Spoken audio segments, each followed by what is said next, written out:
Hello, and welcome to Anime Audio Commentary. Today I'll be commenting on episode 12 of Code Geass. If you'd like to watch along, then start watching now.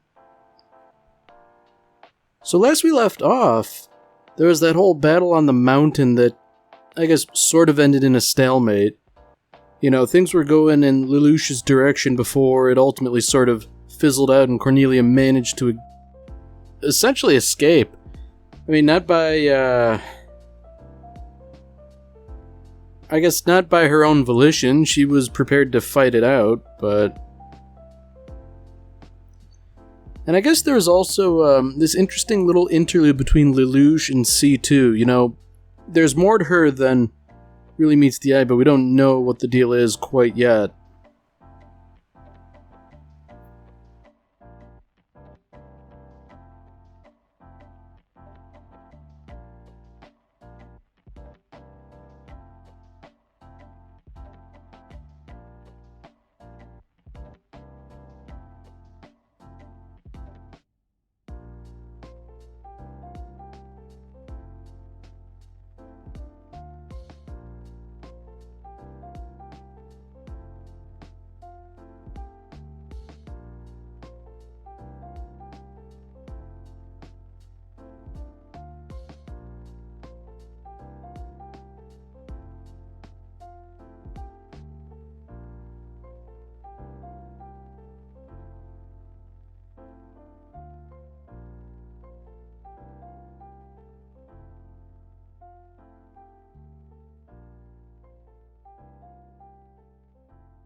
So I guess the question is, like, what's the deal now?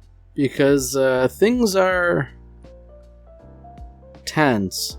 You know, Cornelia, she's definitely lost face, and Lelouch didn't exactly achieve the goal he set out to.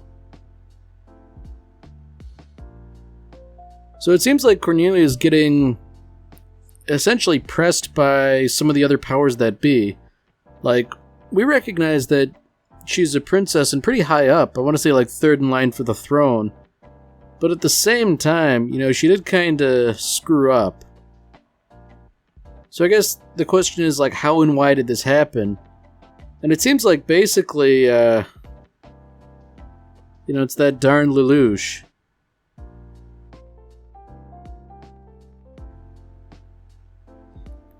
Yeah, this really isn't good from their perspective that essentially Zero is gaining in prestige and influence. Especially because, compared to them, he's reasonable. You know, sure, he might be a terrorist and all that, but he at least projects the idea that he deplores random acts of violence, especially against civilians.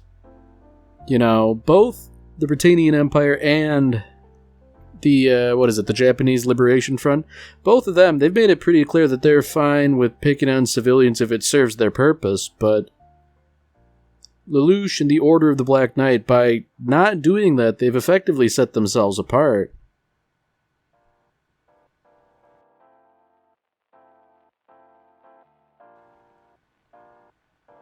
Okay.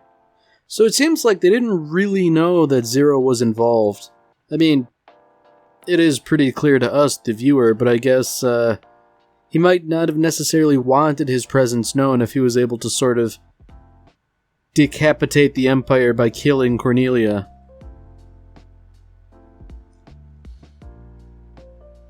So alternately, the Japanese Liberation Front, they're not doing too well. Which, you know, it makes sense. Like, I feel like their only real role in the story is to effectively be bullied. Ooh.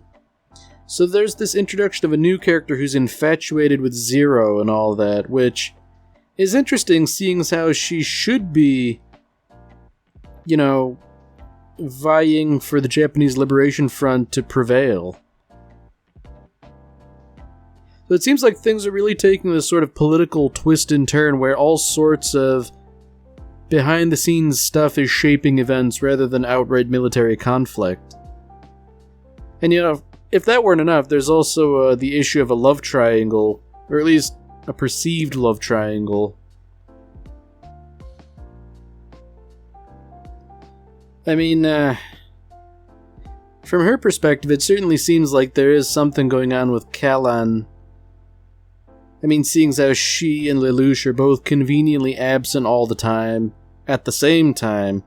I mean, we know the real reason, of course, but poor Shirley, like, she doesn't get it. You know, I wonder if she will ever understand it. I get the feeling that the answer is probably no.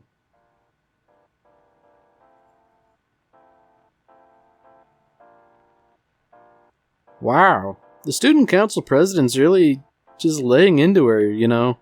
I mean, maybe she deserves it. This would light a fire under her to actually do something rather than sitting around moping, but at the same time, you know, I don't think a little bit more sympathy than that would be warranted.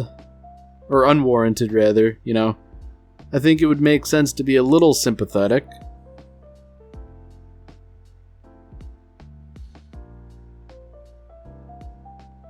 Man, speak of the devil and he shall appear. So on the one hand, like, this is the prime opportunity. Oh hey, it's Pizza Hut, there we go. We are back. I had missed seeing Pizza Hut for the past few episodes. You know, the giant robots doing stuff, that's all well and good, but, really, when you get down to it, the Pizza Hut is what you watch Code Geass for. Although that said, that pizza looked like it had, like, tomatoes. Not sure how I feel about that. Like, tomatoes in the marinara sauce, that's one thing, but, like, sliced tomatoes. Interesting. Ooh, you know, it's interesting that Lelouch accidentally grabbed those tickets, but at the same time, this is about as good an opportunity as Shirley's ever going to get, I feel. Now, I guess what's really interesting is that the same thing's happening again, but from a different perspective. Like, I don't know if C2 necessarily has any feelings for Lelouch, but she's witnessing the same sort of thing that Shirley was getting all bent out of shape about. I don't know what you would call something like this. You know, like adjacent love triangles or something like that. I don't know.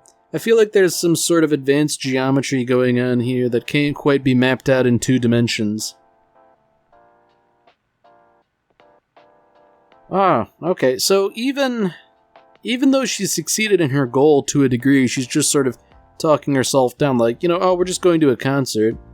I mean, that's kind of on her for not confessing, but man, this is what you get by not taking what you want.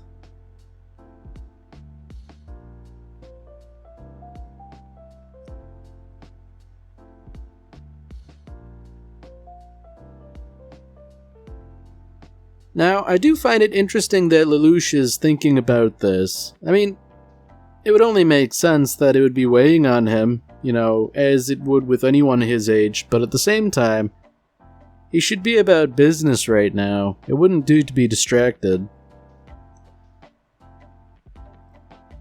And so I'm wondering if that love letter from Kyoto, if that's, that girl from the Japanese Liberation Front, seeing as how the others were saying she's infatuated. It would make sense.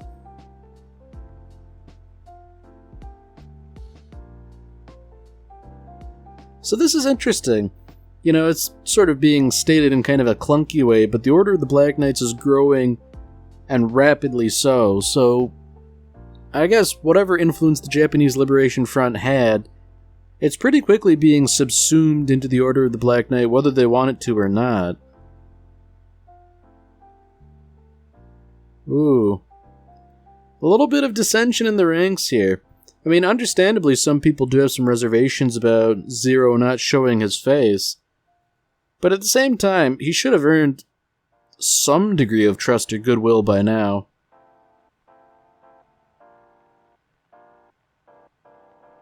Oh, it's this scene. Oh, man. You know, this was one of the very few things I knew about Code Geass going in. This scene with the table where, you know, Nunnally interrupts, Nina just sort of brushes it off, and then it's never addressed or mentioned ever again. Wow, like, why would you just cut to that and just sort of not do anything? Oh dear, indeed. And you know, just like that, back to the Order of the Black Knight discussing things. Like, I truly am baffled by just how out of place that scene was. Really, I think the only thing comparable is the first scene in End of Evangelion where Shinji does that funny thing in the hospital room. Like, man. Ooh, okay. So I wonder, like, is Lelouch bargaining here? It's like, do you want to know my identity? And I guess the idea is that Kellen is jealous of C2 to a degree. So, like, whatever sort of polygon we're working with here, it's gotten another side. So, Kellen is jealous of C2, C2's jealous of Shirley, Shirley's jealous of Kellen. And they all think someone else is having a go at Lelouch.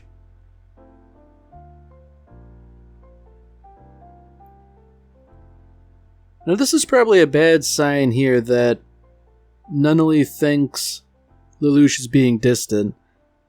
I mean, he certainly has been because of circumstances, but I feel like I don't know what you would call Nunnally. She's sort of like the emotional core of this whole thing. Like, Lelouch wouldn't be doing what he is doing were it not for what happened to Nunnally. And, you know, making a better world for her is sort of his motivation. So if, you know, he's straining that relationship with her, I feel like he might shake things up to preserve it. Or, you know, if he really is dedicated to making the world a better place for Nunnally, he might sacrifice his relationship with her. That would be interesting, because I feel like something like that would be, well, tragic in, like, the dramatic sense, like, sacrificing the thing you have for the greater good. And it isn't exactly quite like that, but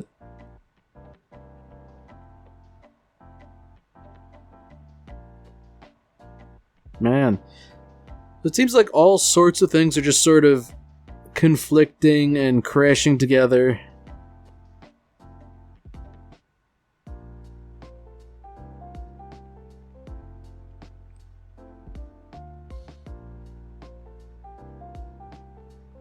Yeah, you know, I'm wondering if Lelouch's personal life is going to come into contact with the Order of the Black Knights. It would make sense, you know, like, when you have a secret identity, this is always the sort of thing that happens. The two worlds come crashing together.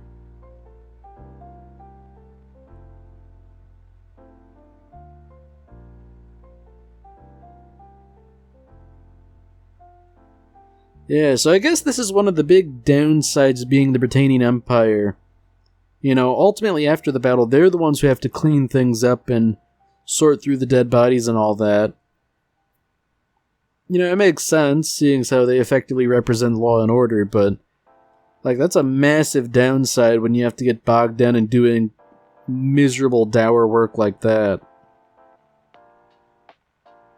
I mean, at least Suzaku has a good heart and he's trying to, you know, do this because it's the right thing to do, but, you know, I'd imagine rescue work like this, especially when you're only liable to dig up corpses, is rather taxing mentally.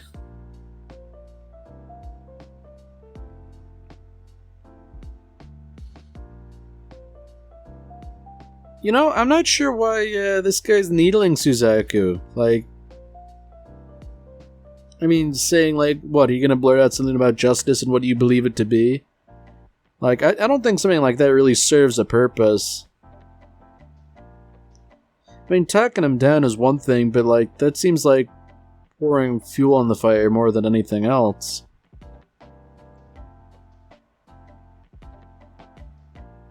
Ooh. Okay, so these guys know about the radiation weapon and where they might have gotten it from. So this is interesting. They do, to a degree, know what they're up against and how they're likely to fare. And the idea that Suzaku's kind of shaken up, you know, that doesn't bode well for his ability to fight it off.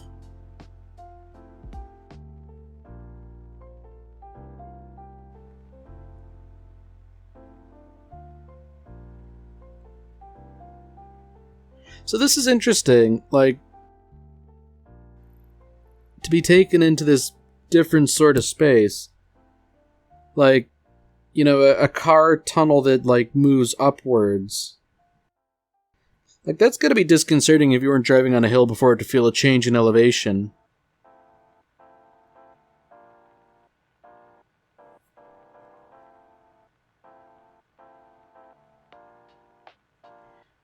Alright, so the plot's definitely thickening. They're in, you know, some place they maybe shouldn't be.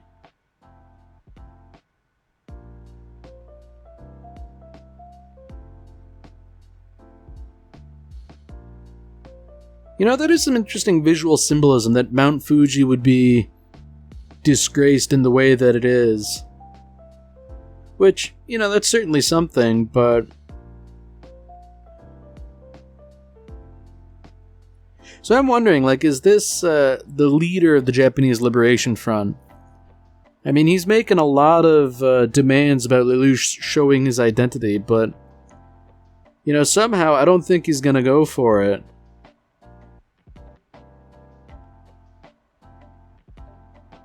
Yeah, you know, it's very presumptuous for this guy to just suddenly, you know, draw weapons and all that. That's,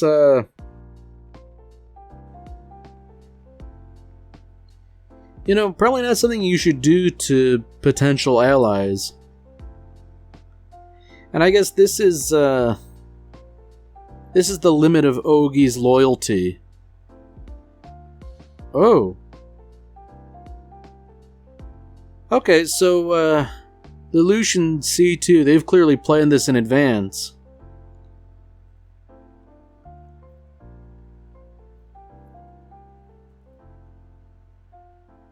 Okay. So I guess it's obvious why Lelouch would want to do this, to protect his real identity, but at the same time, it seems to have been a mistake to reveal that she's not truly Japanese. Although at the same time, neither is Lelouch, really. Ah, okay. Yeah, so Lelouch has managed to infiltrate. Wow, that's something alright, to just sort of wear the costume and all that, and just to emerge and say like, haha, gotcha.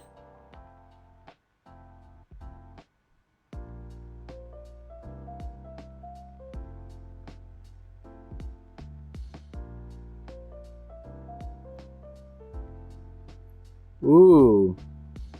Okay. So those are the beans being spilled everywhere. You know, this guy was effectively a traitor once Japanese was assumed by the Britannian Empire. And I guess it's only understandable that Lelouch would probably exact some form of revenge against this traitor. Even if Lelouch has no real allegiance with the Elevens, he doesn't like the Britannian Empire, so I guess anyone who would switch sides to follow them... Yeah, you know, this is an interesting wrinkle from, I guess, an outsider's perspective. You know, the Japanese are quibbling with an outsider who wants to help them. I mean, I can understand why they might be reticent, but, you know, any ally while fighting the Britannian Empire would surely be good enough. And I guess, tellingly, Lelouch is actually showing his identity, which... You know, seeing as how these two know each other, I guess it makes sense.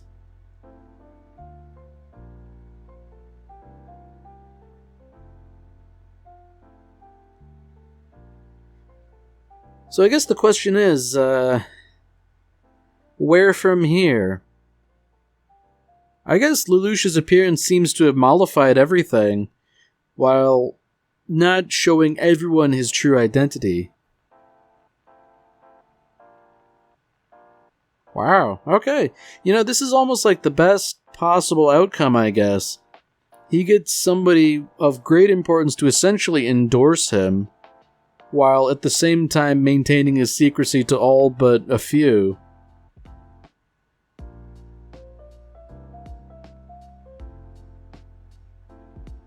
Ooh boy.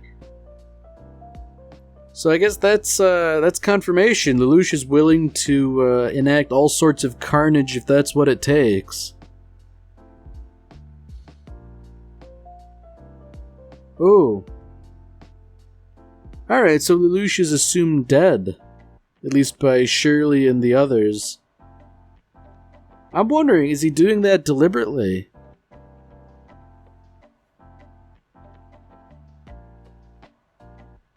I mean, surely it must be a case of mistaken identity, right? But, like an actual mistake rather than something he arranged. At least I don't recall him arranging for something like that.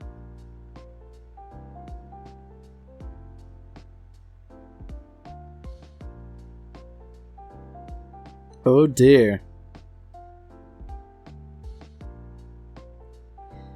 Yeah, it looks like there's gonna be trouble in paradise for a while. You don't just stand around in the rain for no reason.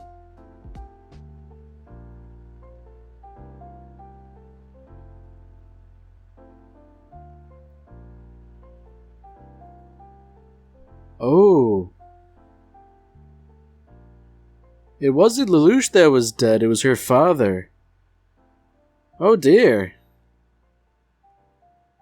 Yeah, this has got to be like a line you can't uncross for something he's done to affect his personal life in this way. Because on the one hand, he did do it. Maybe not directly, but he did. And now it's affecting his personal life. And, he can't say, like, I'm sorry for what I did.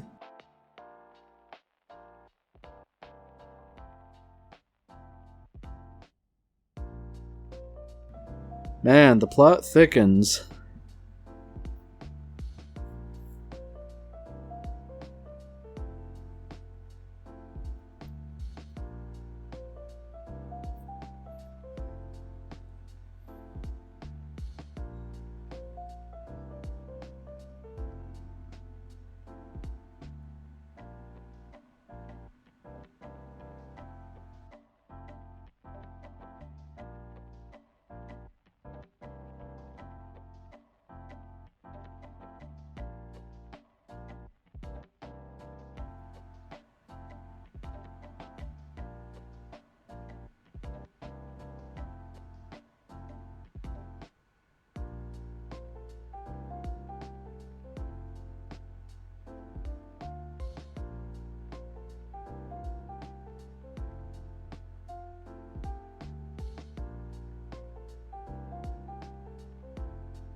Alright, well that's it for this episode.